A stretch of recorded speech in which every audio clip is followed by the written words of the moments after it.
Hey, Brianna, welcome to the Hollyfield Nutrition Podcast. Hey, thanks so much for having me. I'm so excited to chat with you today. You're just such a wealth of knowledge on all things pregnancy and postpartum, but specifically for athletes, which I feel like is a niche that's growing, but you like actually know what you're talking about, which is not always the case on social media. So I'm excited for people to learn from you, especially if you haven't made it into their algorithm yet. But can you tell everyone who you are, where you're located, and what you do?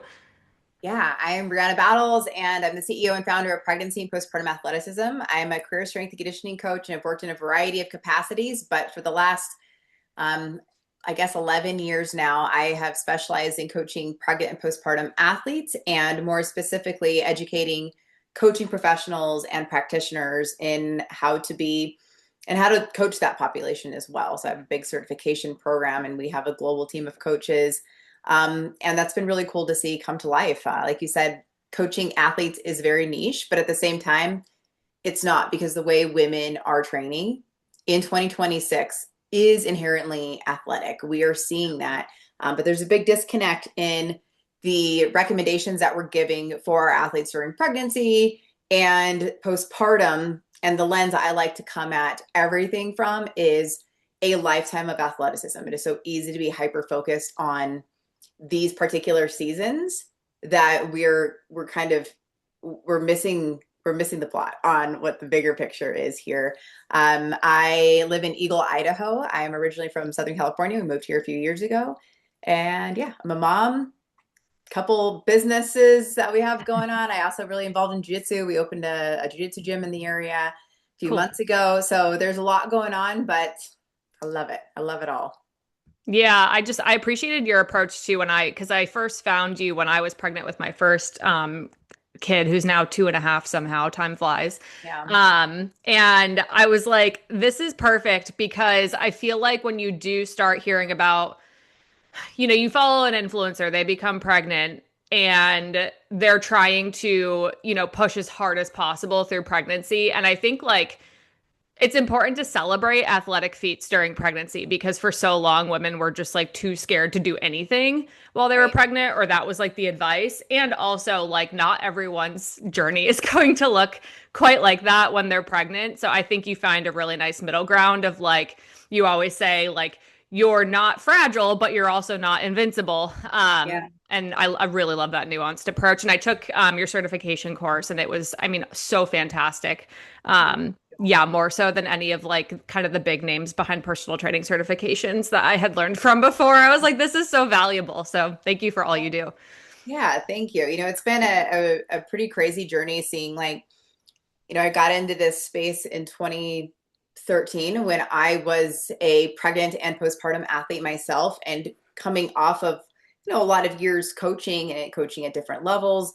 I was like, God, why is this like not, where do we didn't learn anything about pregnancy or postpartum or core or pelvic health.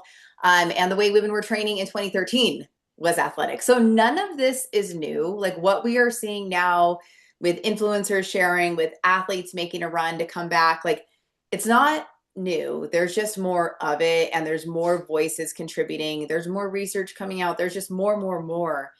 But the thing is, we have seen this, and within seeing things as coaches, we recognize patterns, and it's not just exercise patterns, it's that mental pattern that we see of like athlete brain, and then how that fuels choices and outcomes and experiences during pregnancy, postpartum, and again on like behalf of this long-term athletic performance. And so sometimes it's not just about, is it safe to do for mom and baby? It's like, how is this serving you long term? Yeah. And being able to come at it from that lens. And that's the piece that is still consistently overlooked on social media, and the piece that, people like you, people like me, try to bring to the conversation when working with this population. Yeah, and as a sports dietitian, as my kind of main gig over here, like it's similar. We had like, a chapter or two kind of on pregnancy and even like birth and delivery nutrition.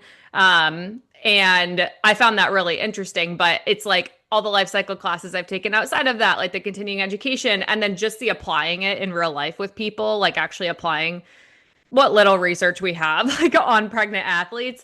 It's a different thing sometimes, and it just there is a lot more nuance. And a lot of the times I think people just expect in the US, especially like their OBGYN or their midwife to kind of like deliver all of this education for them when we can kind of take that multidisciplinary team and apply it to like this phase of life too, to have like a better, more proactive type of outcome. Since a lot of things can be more reactive. And I know a lot of athletes really care, about their performance postpartum. So yeah, you do a good job, I think, kind of being like, okay, so these are some things we can control, and then these are some things that we cannot control, and finding that middle ground.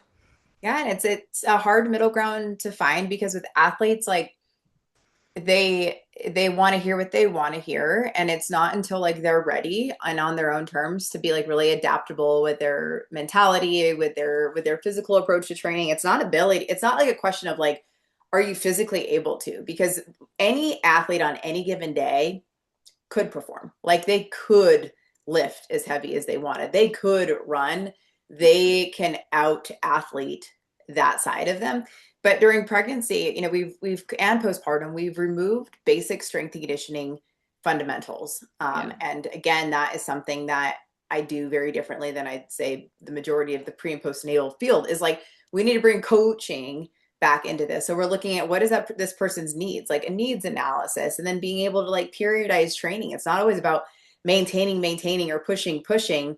Like it is okay to have seasons that maybe look a little bit more deloaded, and then it's okay to have postpartum look like a gradual progressive overload, even starting at a lower baseline than what you think you need or what you want. And like that's hard, right? Because it's a huge shift in identity, and sometimes there's a lot of FOMO attached to everything. You feel like everything is paused and on hold, or you feel like you're desperate to feel like yourself again, or maybe you have a really rigid timeline of when you need to compete and whatnot, depending on what kind of athlete we're working with. And there's Hmm. just like a lot of psychosocial aspects that go into how women are approaching their training during pregnancy. And sometimes they only want to hear what they want to hear, not necessarily what they need to hear. Yeah, that's so true. It's so true. I think I went to see my physical therapist yesterday, who's a mom, and she's helped me through so many different phases of my life, and I wouldn't have like half the marathon medals behind me without her. But she, we were kind of talking about starting to scale back on running and, maybe doing more walking and how to incorporate some cross training that might feel better since I haven't done some of that stuff in a while, and just like different things to add to my lifts to activate certain parts, like just all of those things. And, I was like, the more like I just have experienced this myself, but also coaching other people, like you're really just kind of signing up to like positive split, like a marathon. Like that's how pregnancy feels. Like, at some point you're probably going to have to slow down or change things. And as like athletes who don't like, we're programmed to not do that. Right. It can be so hard. So I definitely want to talk about kind of, yeah, like this pregnancy fitness, like comparison trap, that I see a lot of athletes fall into. And I think it's an interesting dichotomy of more research coming out supporting more exercise for pregnancy, kind of catered to talking to the sedentary population who's like not exercising. And it's like encourage, which is great. And then we've got that same message with athletes where someone's going to probably take that and be like, okay, well, cool. I'll go do like as Right. much as physically possible. When that's not always the best choice. So for runners specifically, which is who listens to most of this podcast, like what mistakes do you often see, especially like kind of the half and full and ultra marathon, like the long distance folks make, when they get pregnant, or just misconceptions about, what it's going to look like? Yeah, I think like you said so many things that, that check out, right? Like we're encouraging more people to exercise. We need like the research is 15 years behind what we are seeing athletes do, and they're doing such a good job of getting this out there, mostly so that the medical community can stop giving outdated advice and can be more encouraging of Gen Pop. But what Yeah. athletes need to hear is very different. Is very different. We have to come at it from a long-term athletic performance lens. We have to come at it from a public health lens. What I'm seeing athletes hear and do is like, yeah, this is safe. This is safe for me and my baby. but we're only looking at safe through like a vacuum of like maternal and fetal health, which is, again, we need that affirmation, we need that confirmation, we need all of that validated in research and to kind of rally against a lot of the fragile and fear-based messaging out there.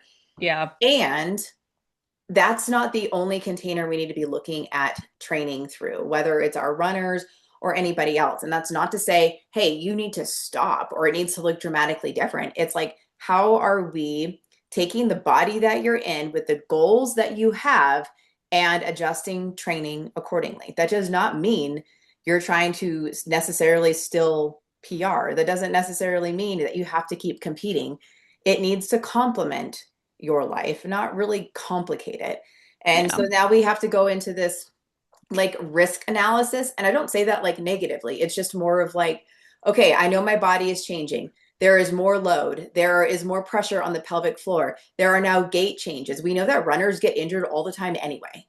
Yeah. Like, right? Like runners are kind of chronically injured in a different way. It's an ankle, it's a Yes. knee, it's a hip, it's a back. It's It's like like the there's orthopedic issues don't right. just stop when you get pregnant. No, and if anything, sometimes they get compounded, right? Because Yes. now, like, we're having gait changes, there's structural change, there's a center of gravity change, there's more tension oftentimes being held, and like, there's this. It's almost like a chain reaction. So it's not a matter of like, can you physically run and can you get in a lot of distance still? That's not the lens I'm coming at this through. It's more of like, I would much rather see you running the way you want to be running at 6 months postpartum or a year postpartum than trying to push as many boundaries as possible during pregnancy Yeah. to just like get that short-term dopamine hit. Yeah. And you know, like, and it's not saying stop running. It's not what I'm saying, to be super clear. It's Mhm. just what your running participation, like how that looks, might need to shift, and that is okay.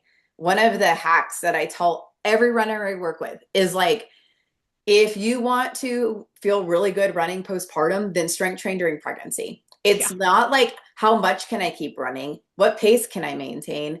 How far can I keep running? How many races can I keep doing pregnancy? It's like, what am I doing during my pregnancy to create a really strong foundation for my postpartum return to running? And this is a great opportunity to add in more cross training, to become a more developed and well rounded athlete, because that will transfer over into your recovery and your rebuild postpartum.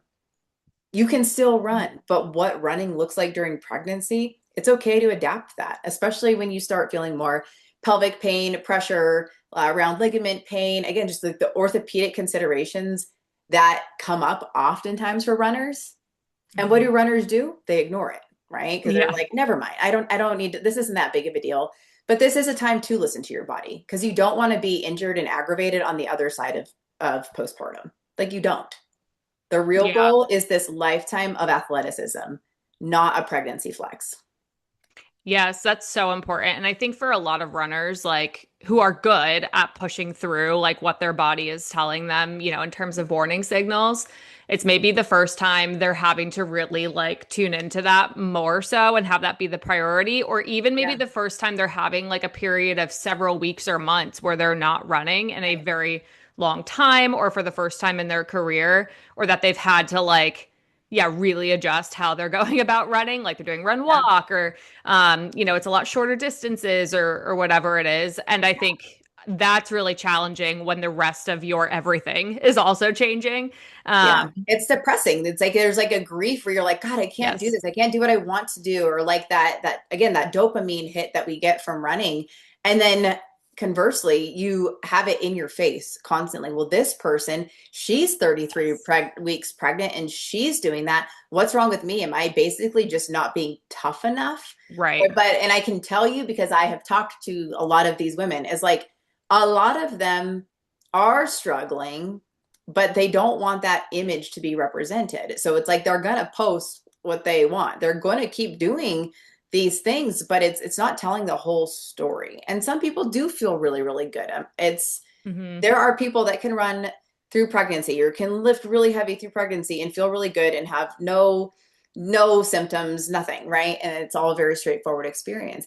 And the majority of people need to adapt their training to improve their mental, physical, and emotional experience, to be considerate of their pelvic health, to be considerate of the changes to their core and that structure. And I think most importantly, be considerate of what they want to be doing long term. Yeah. Yeah, you often say like on your pages and in the certification, like pregnancy is like a really key time for like maturity and growth as an athlete. Like you do. It's like you gain all of these different, you have the opportunity, if you're open to it, to gain all of these different tools that you can use postpartum and in other phases of your life. And I could not agree more because my first pregnancy, for reference, I ran my PR at the Boston Marathon, got pregnant very shortly after.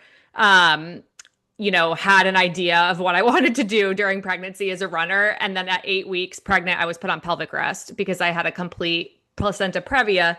And I had spotting and bleeding and symptoms. So they were like, Holly, you got to shut it down. And then, essentially became more lenient with what I was able to do, pressure management wise, upper body, that type of stuff Yeah. as I got further away from those symptoms. But they were like, you're going to be on pelvic rest for the whole pregnancy until this clears. We don't know, and it was like overnight. Yeah, and that's so depressing. Like that, I mean, Yeah. there's like grief attached to a season that should feel exciting, but you're like, wait, Yes. this isn't what I expected. And that No. sentiment is something that so many women experience, but that is not, it's almost like a buzzkill to share that, right? Because Yeah. now you're like, well, wait, I didn't want this to happen. And Yeah. you don't get the story that, people that like you You had thought in you were your going to be head. able to tell. Yeah, and it's like for me it was first trimester too, so like we're not really talking about the fact that we're pregnant yet publicly, and like it's all of this, kind of complication of things. It was cleared by 16 weeks pregnant. I was able to run a couple half marathons later into my pregnancy. So like I had that very like on off switch Yeah, experience. Despite feeling really good, which was also hard. I was like, but I feel fine. What do you mean I right. can't run? So a lot of discipline learned there. And that's really helped me for this pregnancy because I have not had that issue, but I have had some different pelvic things happen sooner. And I think one of the hardest things about pregnancy with runners too is like with any athlete, but we like to follow that training plan. We like to have a certain weekly amount of mileage. We like to have certain stats that we're used to hitting. And we picture it maybe like gradually decreasing, but that's not always what that looks like. Can you talk a little bit about like if runners are starting to experience things like pelvic pressure, pelvic pain, like some of those like load issues, kind of how you talk to them about starting to navigate that? Because I think some people really do have this all or nothing mentality. Yeah, most athletes have the all or nothing mentality when it comes to this, but then I try to reframe it and say, like, under any other circumstances, if we remove pregnancy and we say, like, this is an ACL injury that's flaring up again, or an Achilles injury that's flaring up again, you know that you have to work around it, because if you don't, it's gonna knock until it like busts through that door, and then you're Yeah. really sidelined. And like, we know that anyone who's experienced injuries understand that they can compound if you don't work with it. If you're not doing the strengthening or the rehab or the cross training to get that area stronger, just doing Mhm. more of the same thing, that compounds, and not always in a positive way when we're talking symptoms of any kind, orthopedic, pelvic health, etc. So first I would be wanting to encourage them to be doing stuff away from running. Like, are they lifting? Are they getting stronger? Are they doing any kind of pelvic floor prehab type movement patterns, things that help their pelvic floor down train instead of just like being in this clenchy high tension position? Some movement cues that I really like is the tits over toes cue, because during I love that one. pregnancy, it's really easy to run with like a tucked under pelvis and like thrusted up rib cage. You're creating space for the baby. Like, it's just a really normal movement pattern that pregnant athletes shift into. Is just this like really upright position and very bouncy. And that can be hard on the pelvic floor as well. So this slight shift forward, it's not dramatic. It might feel dramatic in your head, but it's really not. It's a slight lean forward, tits over toes, helps elongate that stride, creates a little bit more rotation, creates less tension, and the pelvic floor can better absorb force and then help produce force as you're pushing off the ground. So that can be a really great cue for our pregnant athletes when they're starting to feel like just really bouncy, or maybe their low back starts hurting, or their hip, or whatever. It's not always, doesn't always lead with pelvic health symptoms. In fact, I think most of the time it leads with orthopedic symptoms for our runners. Um, but they approach that like they do normally, which is I'm probably just going to ignore that and hope it goes away. You know, um, you can adjust your speed. You can do. I like a lot of resets for runners. It's not just about like how long can you keep running for. It's like, okay, maybe splitting it up into different intervals or tempos where you're running, but then you're giving yourself a walk reset. That could be a distance, that could be a time frame, whatever it might be. So you're allowing yourself to reset, drop some tension, and really kind of dial in the movement pattern that you need with your gait, because it's really common to adapt this whole new gait during pregnancy because of the adjustments you've made as you know your entire structure and center of gravity starts to change. I would incorporate more incline because that does help put you into that forward lean position. So whether that's hiking or on the treadmill or just more hills, if you have that in your neighborhood, that can be really beneficial. And again, like strength training, that's going to provide so many positive dividends on the other side of like how you experience pregnancy and in your postpartum recovery and return to running. Like having that stronger foundation, it just makes a significant difference. Stronger glutes, you know, doing like single leg work if that's not bothering your pelvis, if they need like SPD or anything like that. This is a time where you can focus on the things that you don't typically like to focus on when you're not pregnant. And that's why it can be a really great opportunity to become a more well-rounded athlete, which will ultimately make you better running on the other side when it actually counts. Like Yeah. pregnancy is it's a very short season, even if it doesn't feel like it. You Yeah. have the rest of your life in this body, like the rest of your life in this body. And most runners I know, they hope that they are that 80-year-old who's still completing a marathon, right? Like they want to have longevity in this sport.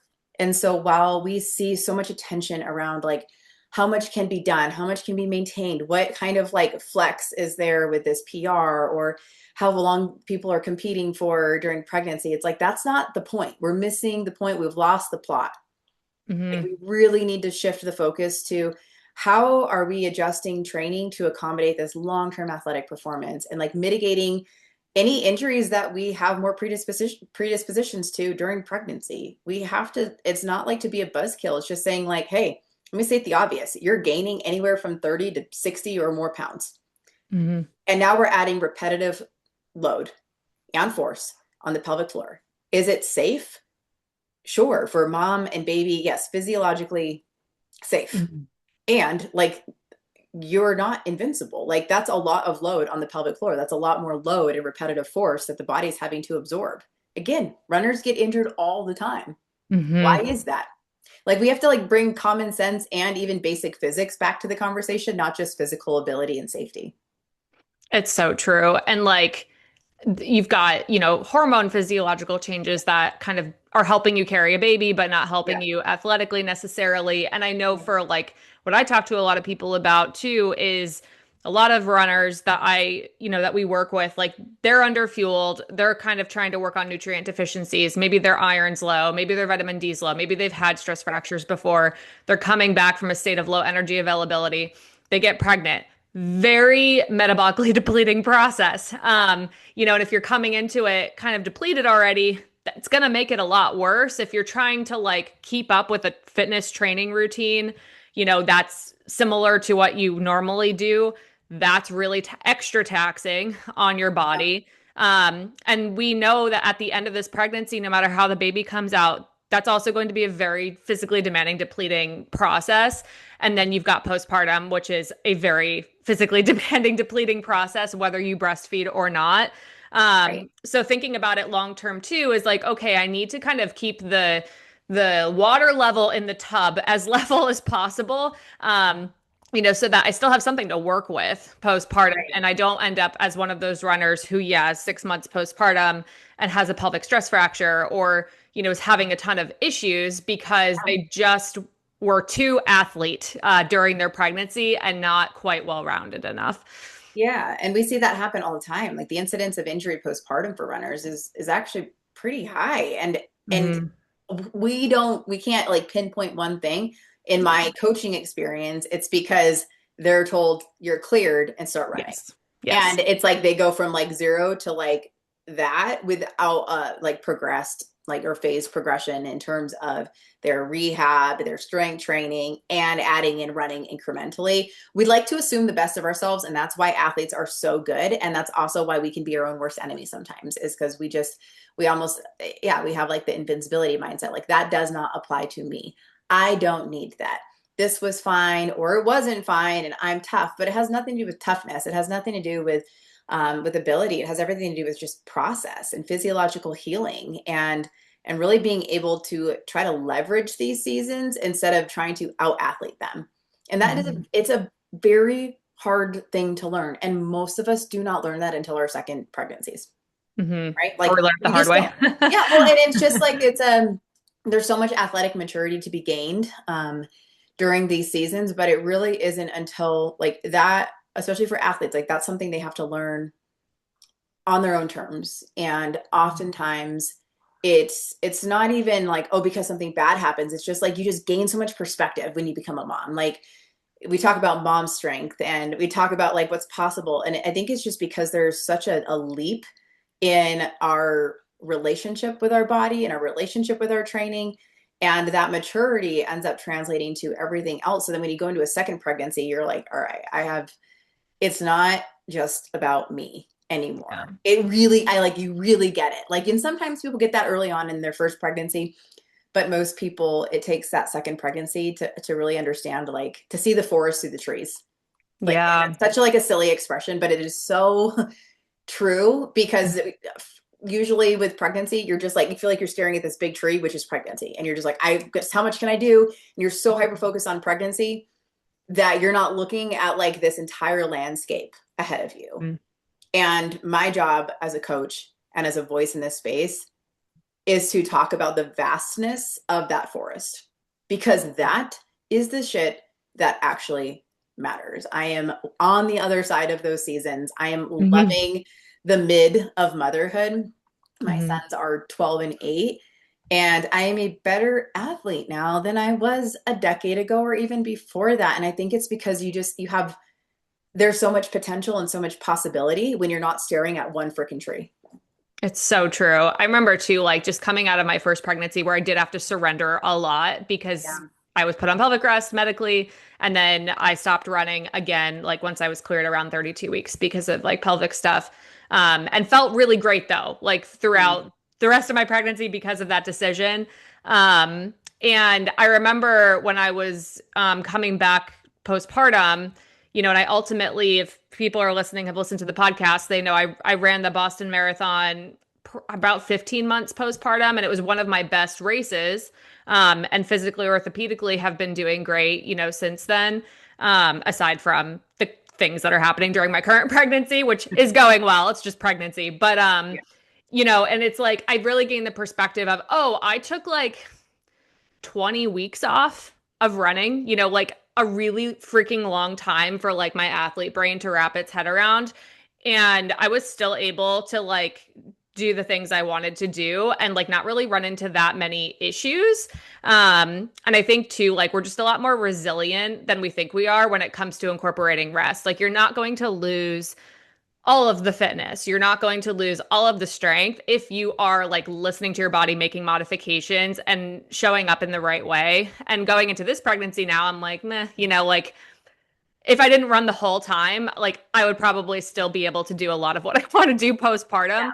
Um, just It's because I'm funny being because smart. like when we work with professional athletes, right? Like when they have a significant injury and like they're out for the season, for example, Yeah. no one is really saying like, oh, they're going to suck at soccer now, or they're Right. not going to come back and like compete in tennis, or they're done with their football career.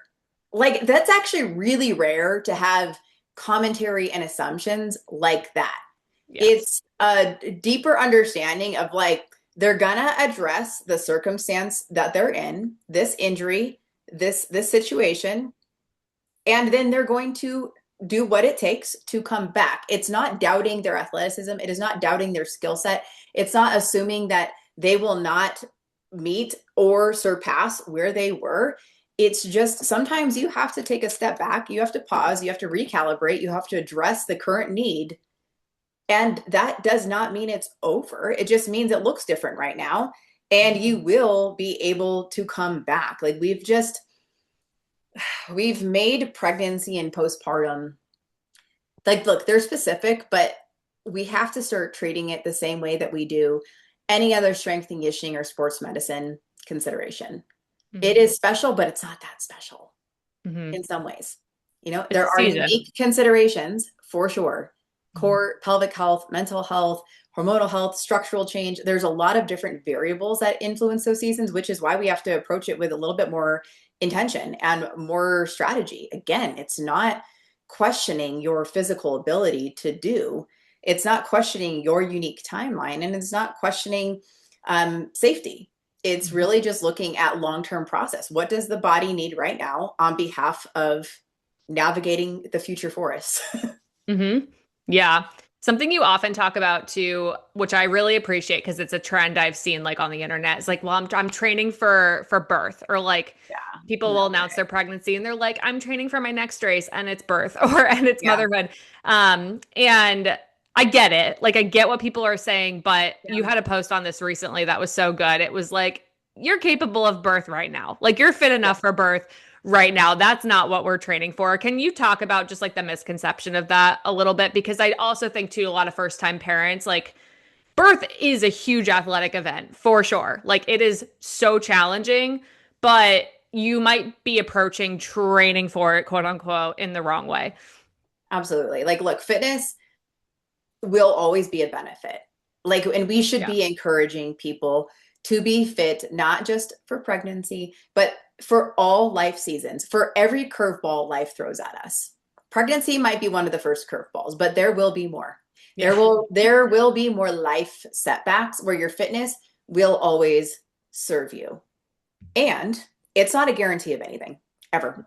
And pregnancy is no different, postpartum is no different, birth experience is no different. You can be very fit and very healthy, and you are not totally in control of how things go during labor and delivery. Nobody is exempt from struggle. No one. You can do everything right and still experience a challenging labor, experience a challenging delivery, or a postpartum setback.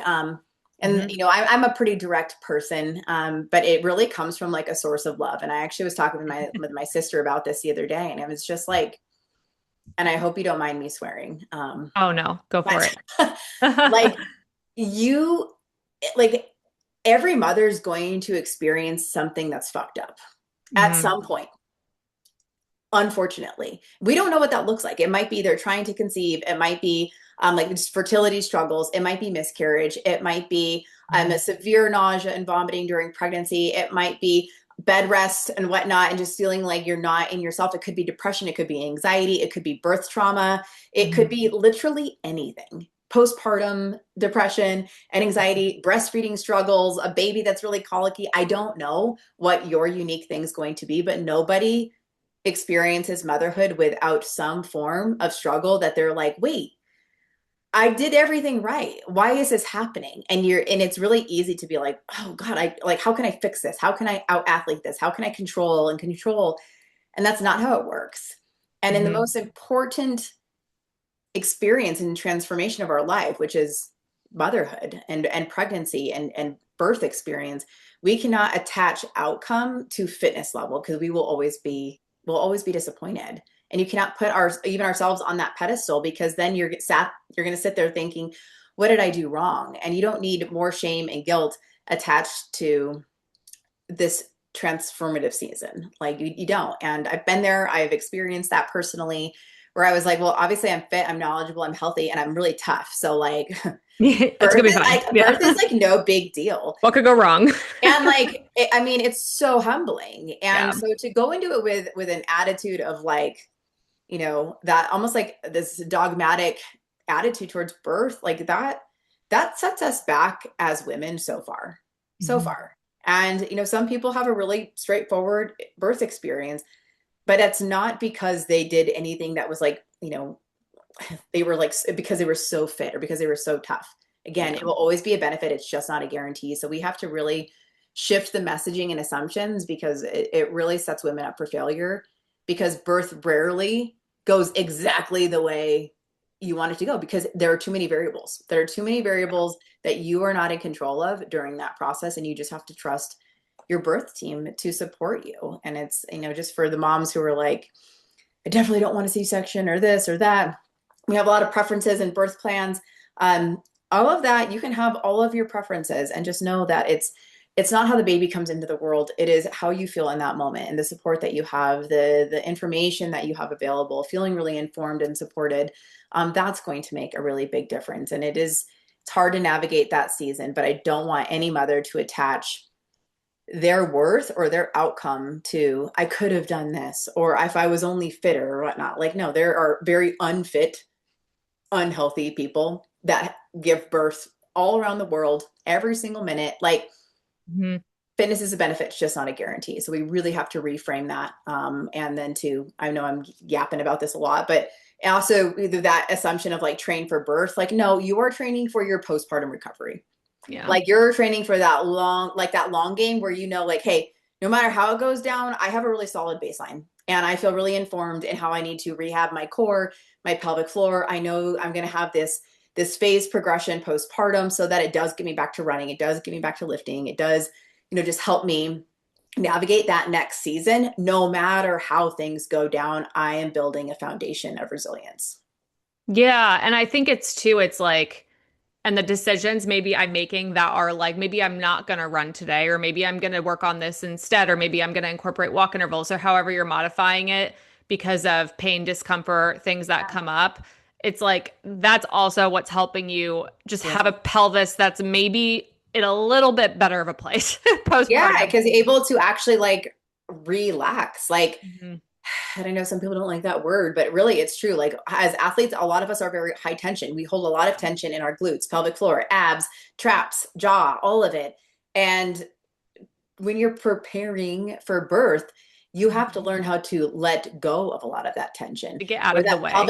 pelvic floor has to learn how to lengthen, and not just, they think like when you're having contractions, it's like this bear down, but it's sometimes these athletes are just gripping. So the pelvic floor is not lengthening, but Yep. they haven't trained that. They've only trained intensity. They've only trained this like high effort, high pressure, high tension, and not the opposite. So it's like, again, this is an opportunity to introduce new ways of understanding your body, new levels of body awareness, new ways of training, um, more intensity, load, all of this, like adding isn't necessarily going to be the thing that helps. Sometimes less truly is more.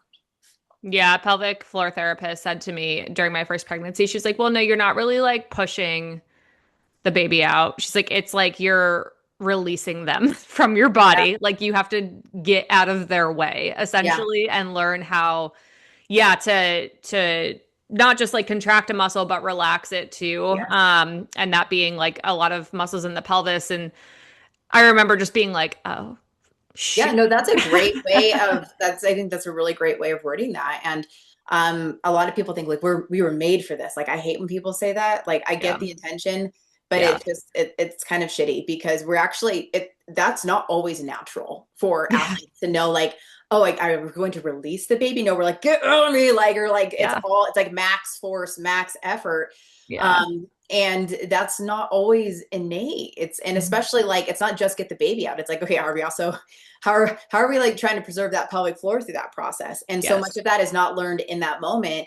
It is learned through an entire pregnancy. And so that's why, like, pregnancy isn't just about what you're able to physically keep doing and is it safe for you and the baby. It really is like, hey, this whole system is about to has been experiencing and is going to experience trauma. It is Hmm. like, even when it's like a good experience, it's still like Hmm. there's still trauma to the pelvic floor, Yep. or to the abs. And what are we doing to help mitigate what we can, control what we can during pregnancy? And what are we doing to recover from that postpartum? Hmm. Just like Yeah. any other acute injury, just like any other, ligament, tendon, muscle, joint pain that we would be considerate of. We have Hmm. to approach these seasons the same way, where we're just like, hey, we don't have to pathologize anything, but we do have to acknowledge that this body has been through a lot, and Hmm. we don't want to aggravate. We want to to mitigate and we want to manage. Yeah, and like we have responsibilities now too outside of like what we did before we gave birth. So it's like Yeah. we have to we have to approach this in a feasible way. Yeah.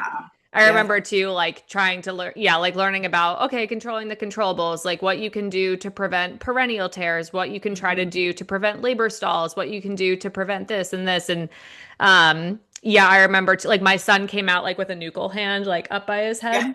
And You're he like, was like a cool. little peanut. He was a little 6.5 pound baby, but they're like he birthed closer to a much larger baby because his hands like I hadn't you can't control that. Right. Um and he No. slept like that too for the first 3 months with his hand up by his head. So I think it was just his thing, but it's like, yeah, I got a tear and it's like I did all the things, but like there's some controllables. You show up Yeah. to marathon day and it's hot, or you show up to marathon day and it's like raining sideways. It's like there's just certain things we can't control. Yeah. But how you approach it and the information you have to help you navigate it, that's kind of within what you can learn about.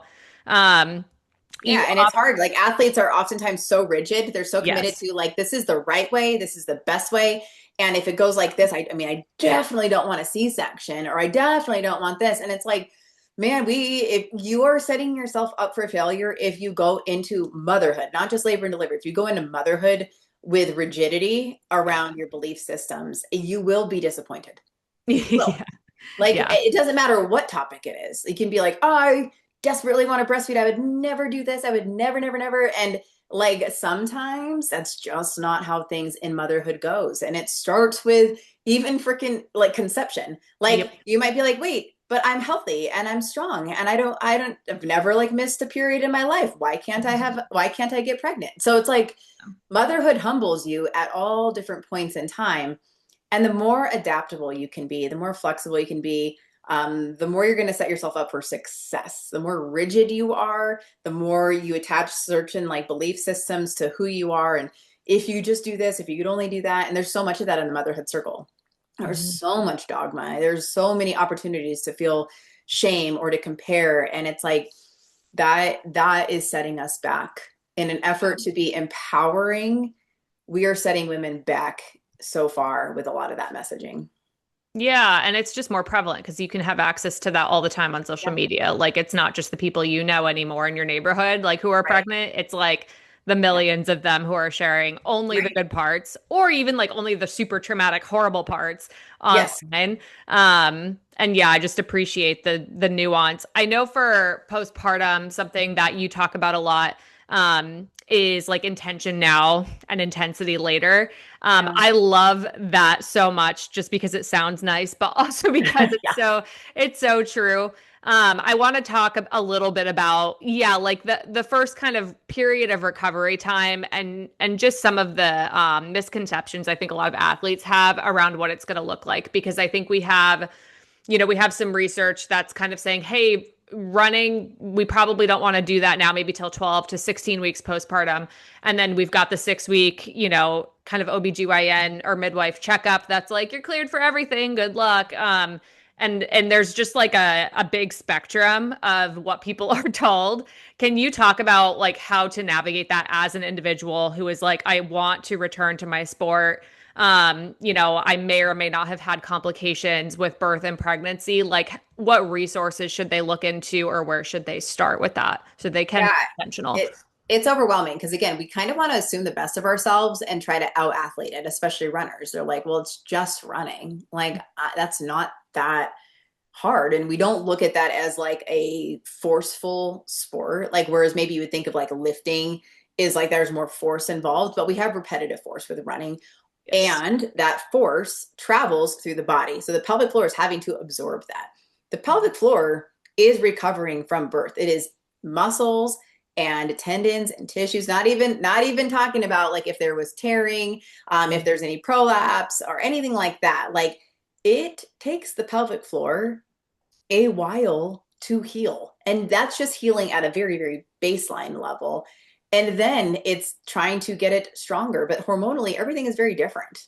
There's Yeah. been load on the pelvic floor. There's been a baby that's come out of there or around there if there was a C-section. Mhm.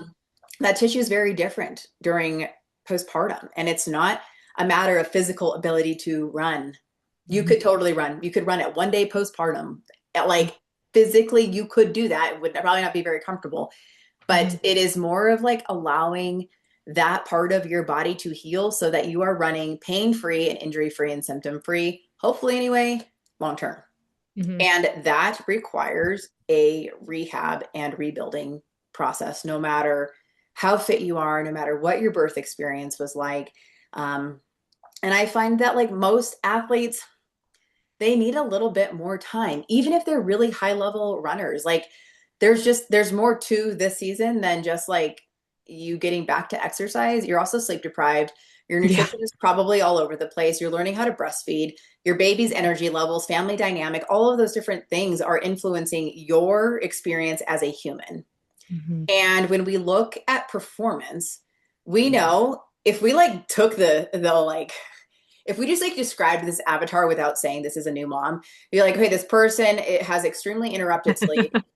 They're fueled. They are like 20 pounds heavier than what they're used to being. They've had a inconsistent or very different past year of training, and Mhm. they had an acute injury about 8 to 8 weeks ago. Or You'd be like, major surgery. I mean, yeah, exactly. Like we wouldn't be like, okay, yeah, you know what? Like, let's just have them go out on this like tempo run and like push pace and distance and whatever. There would be a process. You'd be like, okay, this person is not really ready for that demand. Could they do something? Yes. Yes. Like we can have our athletes moving early postpartum, but that is it what they want to be doing? Not necessarily. Like their brain might feel ready, but their body is still experiencing a physiological response to the season that they are in and the season that they've been in. And so that's where bringing in basic sports med and strength and conditioning to this conversation is so needed, and having a team that can support you Yeah. because again, athletes love to assume the best in themselves and they'll like, well, you know what, like it's probably fine.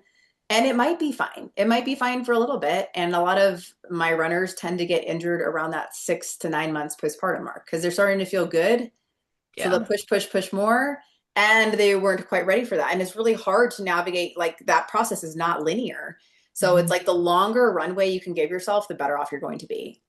Like it Mhm. might feel good to be back at it early, but I Yeah. do find that the longer runway you can give yourself to like have all your other complementary life variables balance out, the better you're going to be. And can you still exercise? Yes. Can you still do a lot to improve?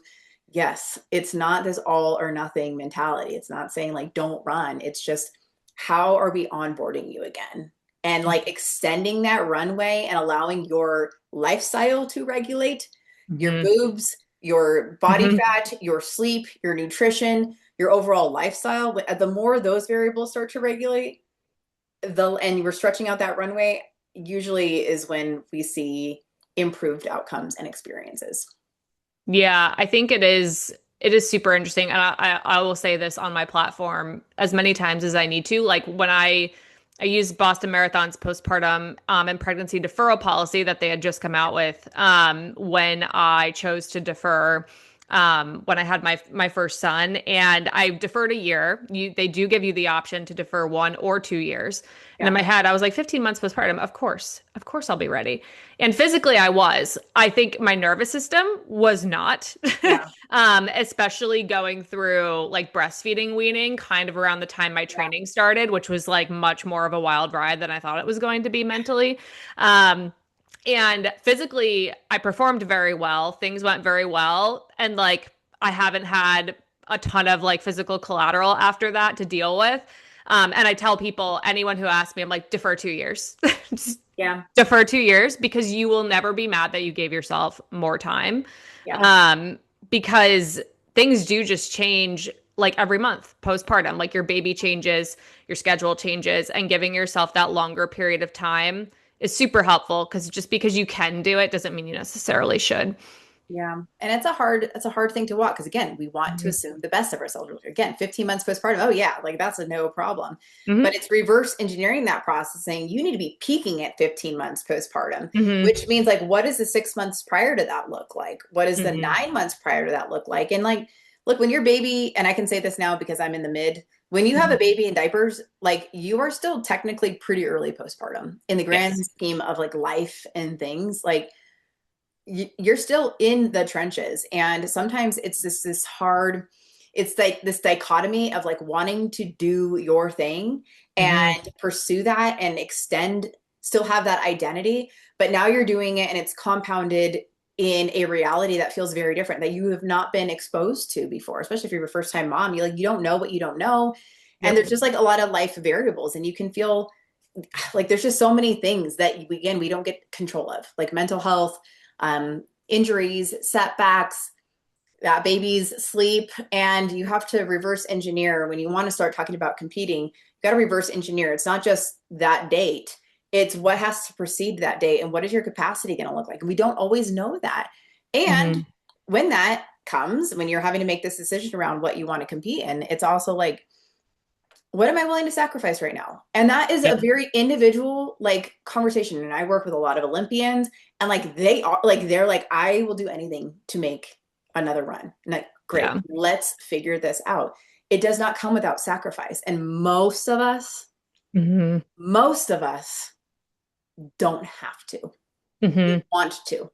There's a line, and it's like, if I could go back and repeat my first year postpartum with my first son, I would do a million things differently. There's a Hmm. lot of like, um, I was like so hyper focused on looking like myself again, performing like myself again, like proving something to myself, to others. And this was in freaking 2013. Like again, before it was everywhere. I mean, it was still a lot on social media, but not like it even is today. But it was like Yeah. this, I just so desperately was focused on that, almost like erasing the motherhood from myself.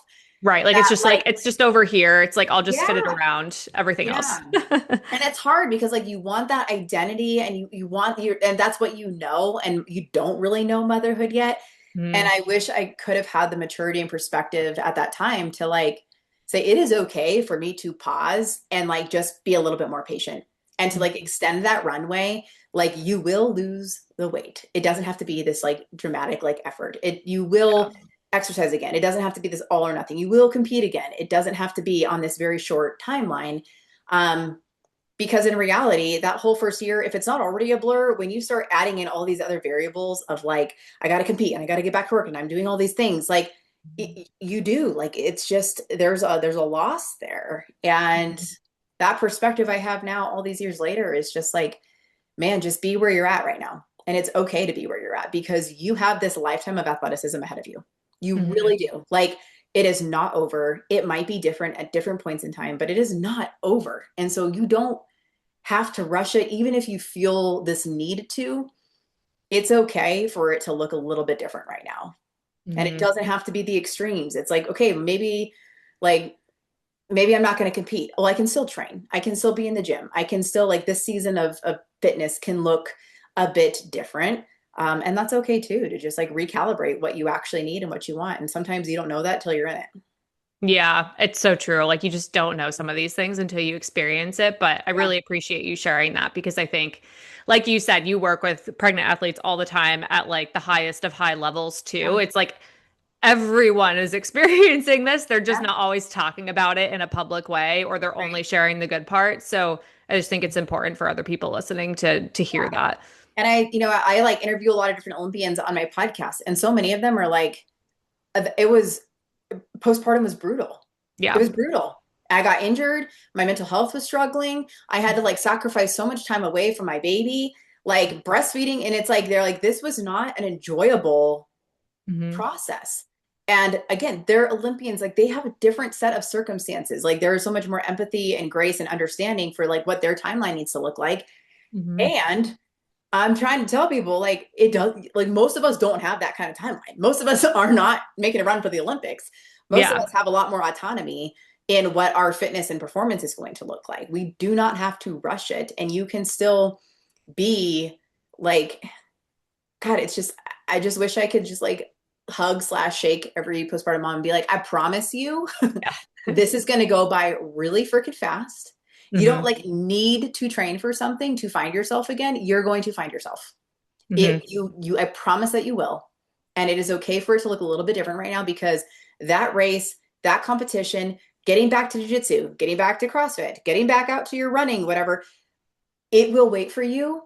and it will welcome you back with open arms when you're actually ready for that. And Mm. you can like dip your toe in a little bit, and like you can phase that in a way that like complements your life and doesn't complicate it. And that is Mhm. a hard thing to learn, but I promise you, like your potential is waiting for you, and you won't miss it. You cannot miss what's meant for you. Yeah, I think it's such an important message. So just to kind of make sure people can go find you so they can keep you in the algorithm and keep hearing this message. Where can people find you and everything that you offer? Yes, my website is pregnancy and postpartum athleticism.com, and you can see any fitness program or the coaching certification there. I have my podcast is the Practice Brave podcast, and Instagram is where have most of the content going, and that's at Brianna.Battles, and the brand page is at pregnant.postpartum.athlete. And we have a lot going on. Like we have just we're really trying to make a difference in this pre and postnatal industry. We've been at it for a long time now, like over a decade, and we're doing a lot of good work. And at the very same time, we keep seeing the pendulum swing. So um, it's not always easy to like hold this middle ground. I know. But that is where, but I'm telling you, it's like having to hold that middle ground is going to be the thing that actually sustains our female athletes across their lifespan. Mhm. It's the same truth remains. And it's you're not fragile, you're not invincible. The more you can be adaptable, the better off you're going to be. And ultimately, athleticism does not end when motherhood begins, and it's going to be different. And if we can learn to leverage that, our athletes will experience improved outcomes. Yeah, I love that message. I hope people go check you out. Well, I want to ask you the end of the podcast question just to wrap this up, which I didn't prep you for, so I'm curious to hear your answer. Um, but okay, so imagine like you're finishing the best competition of your life, like maybe you just won your jiu-jitsu match or, crossing the line of a race, lifted a PR and it felt so good. What song would be playing to embody how you're feeling in that moment? Oh gosh, yeah, that is random. Um, oh God, it'd probably be something that my kids were just listening to. I don't know, probably some like Lil Wayne. I feel like, as a millennial, like that just like runs through any workout playlist and moment. So Yeah, that's a super solid choice. I don't think anyone said that before, and I've interviewed a lot of millennials as a millennial, so I yeah. appreciate that. Oh yeah. We'll get some Lil Wayne on the playlist. Well, thank you so much. I appreciate you sharing your knowledge with us and teaching other practitioners as well, so that we can keep spreading the good word. Oh, well, thank you so much for having me.